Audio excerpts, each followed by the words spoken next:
All right, so this is friction part 1. We're actually going to try and get through part 1 and part 2 today in class. So let's get busy. Friction. Let's pretend here that we have a cup and we slide it across a surface like so. And I'm applying a force on it as I move it across. Okay, and so there we have our applied force to our cup. Well, if I told you, how would you describe the motion of the cup here?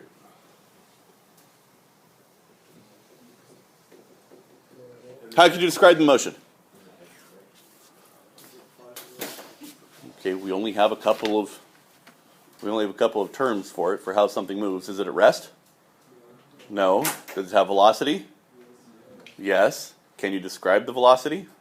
Maybe constant. Okay, it was as close to constant as I could possibly get. Yes, we're trying to go for constant velocity here. Okay, so what forces are acting on it, particularly if our velocity is constant? Well, we have, here's our cup, we have these forces. We've got the standard, we've got the force of gravity going down, we've got the normal force, which is keeping the cup from accelerating through the table. Okay, and we have the applied force. However, if it's traveling at constant velocity, okay, the sum of the forces equals 0. And in this particular drawing, our forces aren't balanced. They shouldn't equal 0. Okay, so if our velocity is constant, then our forces have to be 0, and you can tell from our drawing that our drawing, we don't have balanced forces on our drawing. Okay, so there must be some force opposite to the force applied, and it's friction.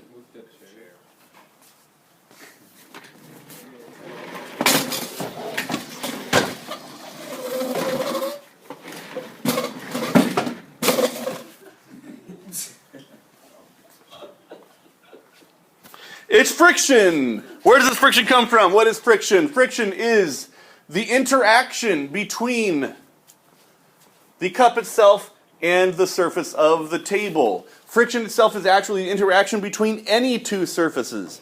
It always resists motion. It is a force that resists motion of any kind. And it comes from, at the very molecular level, it comes from the attractive and repulsive forces of the electrons and the atoms on the surface of both surfaces.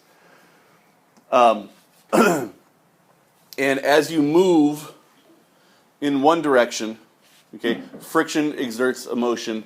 Friction exerts a force in the other direction, and so you have a crossing Newton's law pair in there. Oh, that's right. I haven't stopped that far, so let's go back.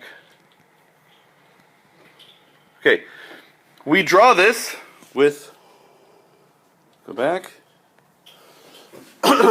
We draw this force of friction with an F, and you can mark it down there as the surface. We will eventually move that vector.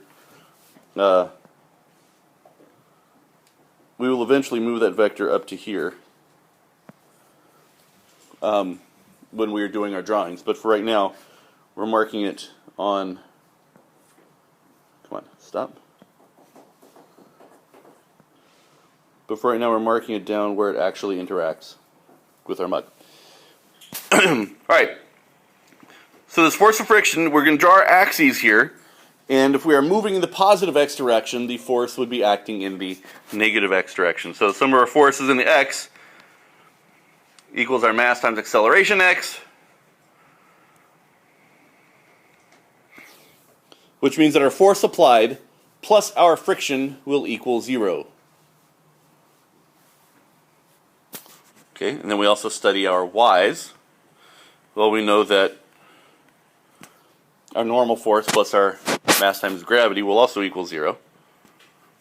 Therefore, mass times gravity equals negative normal, right? Now, at this point here, I want to get something clear about our positives and negatives here. In class, I insist that we define G as negative 9.8 meters per second squared. Okay? If these are axes, that's gravity pointing down.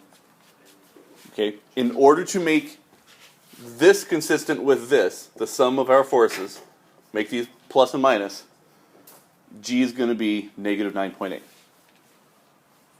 That's our acceleration vector for gravity. Okay? Now, here's what I want you guys to do. I want you to barely touch your hands together. Just barely. Okay? Yeah. If you're just barely doing it, you shouldn't have much of a clap. So, you just barely touch them. And rub them together. Okay. There's not much resistance to motion if you just barely rub your hands together. Now, step it up a notch. Press your hands together and rub them past each other as fast as you possibly can. Yes! That was exactly the response I wanted from you, Mr. Hunter. Ow. Okay, when you rub your hands together, the heat that is generated is energy that comes from the friction. Okay, and the resistance to the motion of your hands rubbing together is the friction between your hands. It is the resistance of the electrons on one hand and the electrons on the other. Okay, now what happens? What happens to we pressed our hands together, right? If we press our hands together, okay, we are pushing them harder into each other. What are we increasing in between our hands? Tension? No. What are we increasing between our hands? Gravity is obviously not at play. Okay, sort of. We are increasing the normal force between our hands, right? Okay, that as you push one hand into the other, okay, they're pushing each other back. Or, how would it apply here?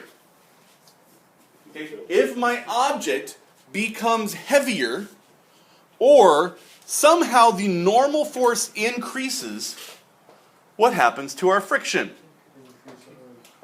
Okay, it would increase. The more normal force we have between objects, the greater friction there's going to be.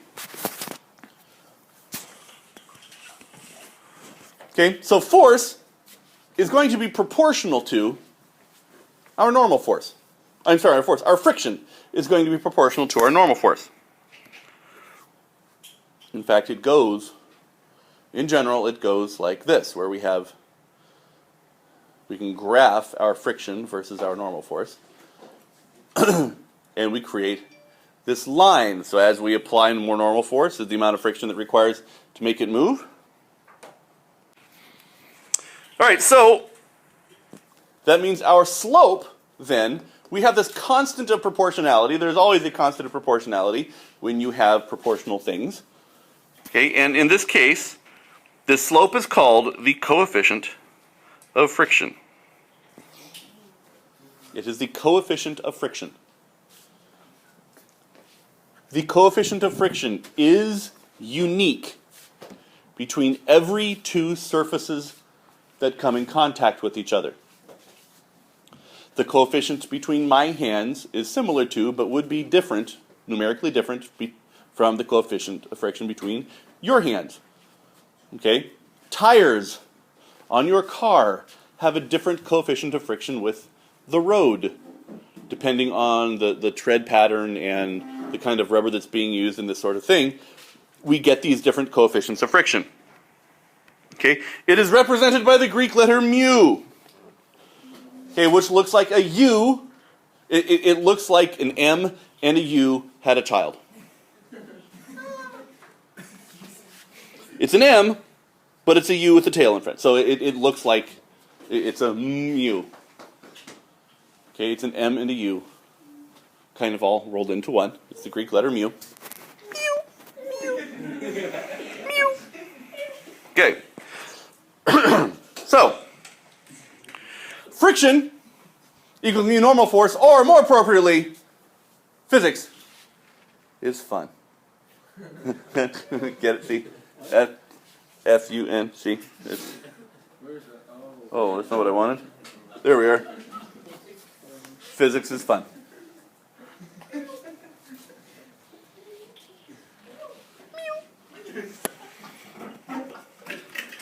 Okay, so friction part 2. That was friction part 1. Ta-da!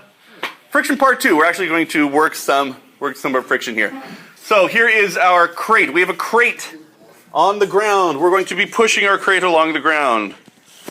We have the force.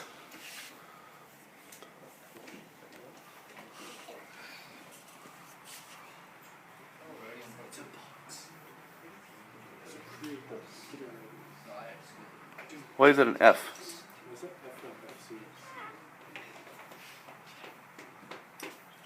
I don't know why that's an F there. I don't know why that's an F. I haven't figured that out. Unless it's an E. That should be an E. This is the force of the Earth on the crate. This is the force of the crate on the Earth. Right here for the force. We have an applied force and we have a crate.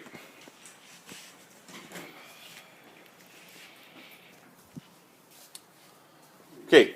This friction actually has the friction here actually has its own little Newton's third law pair. Because mind you, we're doing the interactive, the whole all of the force interaction diagram.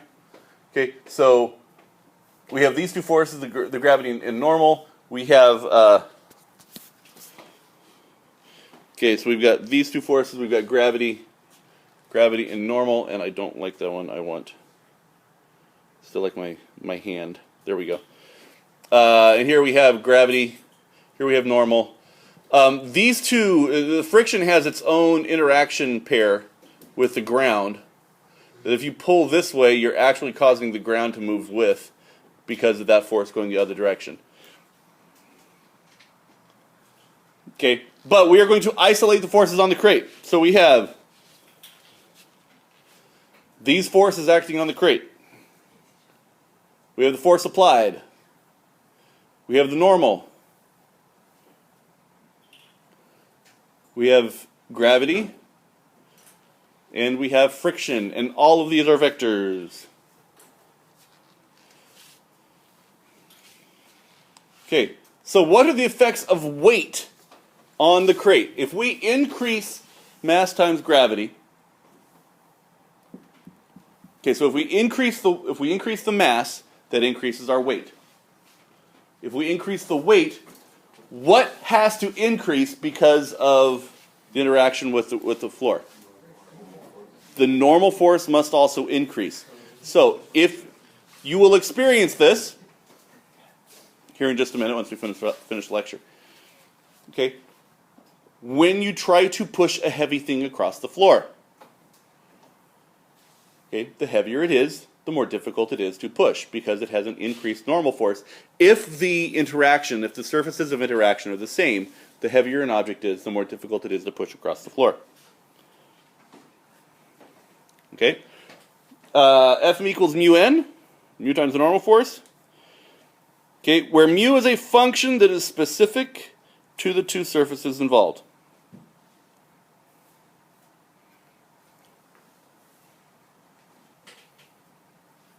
And it can actually sometimes be described as a function.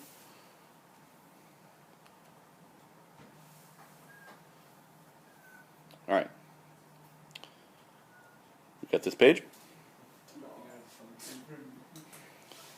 Okay, which brings us to our two different kinds of friction. The first kind of friction that we have is static friction. Okay, this is not the friction you get when you shock somebody on the ear. Okay, static friction is the friction that keeps things still, or it's friction when things are still. One of the coolest substances that I've ever seen is silicone. And no, not for those reasons. Okay, or in the immortal words of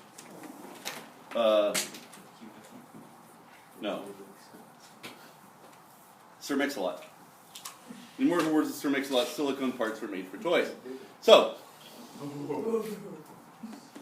They are, because I have silicone parts right here. I'm going to play with my iPad. And as we increase, okay, so look what's happening. We just put here, we have maximum normal force that we just laid on the table, right? And then we start decreasing the normal force as I'm changing the angle of the dry erase board with the iPad on it. To the point where I'm getting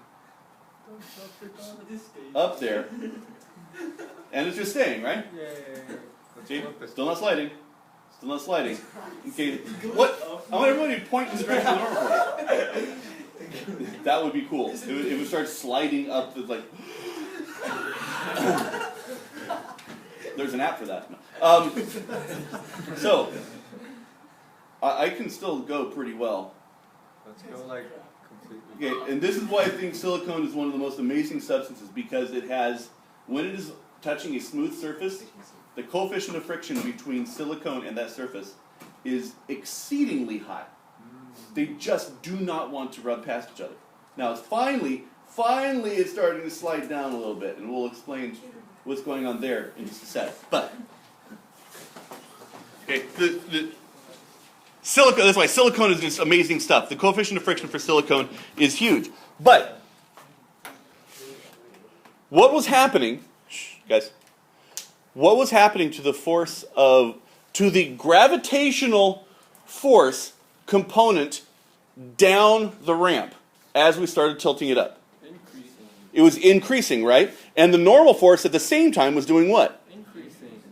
I mean, yeah. No, the normal force should have been decreasing, right? Because it was, the normal force was tilting away this way, and normal force usually comes from gravity. It's entirely dependent upon gravity. So if we start tilting it, then the vertical component of the normal force, so it's keeping this thing on the keeping, what's that? Right, to keep it right. You're depending more and more on the coefficient of friction. So,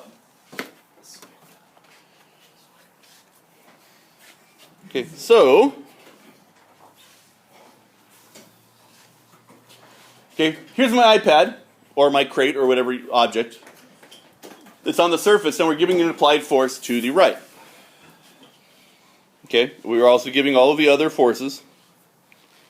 Okay, so let's label all those forces again.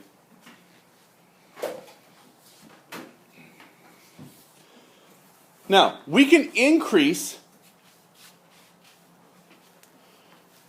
the applied force.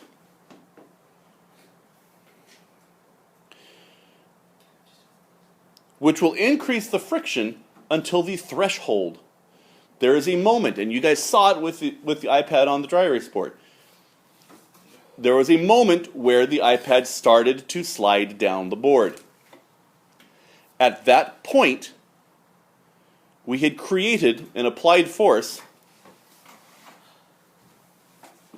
that had reached its maximum, that had crossed the threshold of static friction. Therefore, static friction has a maximum value for any particular situation. I can sit here and I can hold the dry erase board and push the iPad,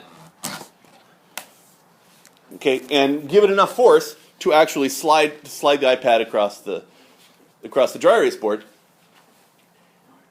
And if I do it at constant velocity, then that value, where it starts to slide, is the maximum force. Okay, so when we cross that threshold, the crate begins to slide. Okay, that means that our friction has a maximum value and equals our mu of static friction. Mu sub s will be our coefficient of static friction. Times our normal force is going to be our force of friction. Okay, so my question for you guys is, can our friction be less than F max? Yeah. What does that say? Can friction be less than F max? Okay, so if I push on the iPad, okay, still have silicone attached, I can push on it, right? Okay, you can see my fingers bend backwards, but I'm not moving the iPad. Right? So there is a force. I can exert a force on the system, onto the iPad, and there would still be, we would still have the friction acting the opposite direction, right? In fact, what is the value of it? You know, if I'm pushing with a certain force, you know, F applied, the value of the friction pushing against, because it's not sliding, has to be, you know, equal to it, negative F applied, right? Going the other direction. Okay, so, but is that necessarily the maximum force? No. No. So what's happening is that we can increase our amount of force up until we have our F max. Yeah? And it will be equal to the force applied until that point. Okay? Sure we can. It's just enough to meet. Okay, the friction is just enough to meet our force applied until we get up to that max. So what happens afterwards? What happens when our force is greater than our maximum force? And at this point, we slide. And that didn't stop. Okay, we slide. Now, there are some real life situations where this is very dangerous. We don't want to be sliding in a lot of situations. One of these situations is when you, young drivers, are in your car. If you are in your car, a common mistake that is made by new physics students is thinking that when you are rolling, okay, you do not have static friction. But think about the interaction between the surface of your tire and the surface of the road. At any particular moment, the surface of the tire is flat and in solid contact with the surface of the road. It is a static friction for that particular moment. Now, it's rolling through it, but you have this cross-section of tire that's flat against the surface of the road. This is important. Okay? What happens if you lose static friction and your force applied becomes greater than your force max of your static friction? More to the point, what does it sound like? Okay, I'm here. I'm one of the classrooms closest to this corner over here. I hear students peel out all the time because, you know, they're acting all grown up and stuff. So that is the sound of your tires. Okay, the force of the tires on the tires exceeding that of the static friction with the road, and you slide. If it's intentional, that's one thing. Still not cool, but it's one thing. If it's unintentional, you start losing control of your vehicle. Because you no longer have the solid friction connection between your tires and the road, and you start sliding around. This is why we have speed rules when you're on the freeway on banked turns. You guys seen those? Slow. They are suggestions, yes. It is possible. It is possible to maneuver those things greater than that speed. However, that speed, Corey, okay, is posted because it is safe under any normal weather conditions, even bad weather conditions. Snowy, you can hit some of those 45-mile-an-hour turns even when it's snowy. Okay, you'll still stay on. But yes, it is possible to go faster than those under good driving conditions. It is not recommended, but it is possible. So, this brings us to kinetic friction, and that is what happens when you slide. Okay, when you slide, our applied force becomes greater than our static friction force, and we get a new mu. Okay, our new mu is mu sub k, which is kinetic friction. And kinetic just means that the two objects are actually sliding past each other. Okay.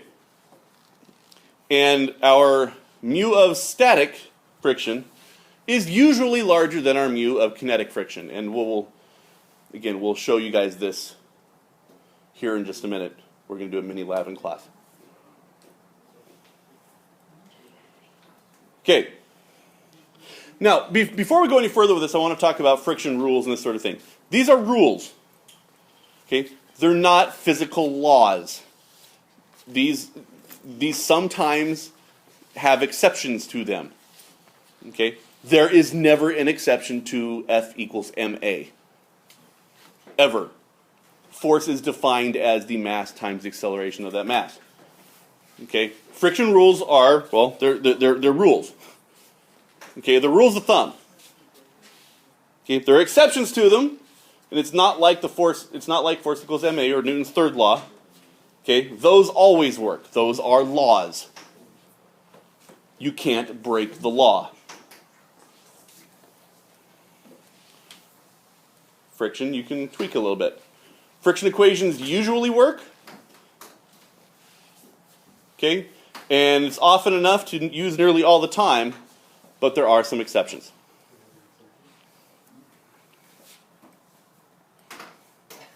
Okay, so here's an example, and I'm going to pause here, and we're going to create. Okay, we're going to create a new video with the example, and I'll post it separately.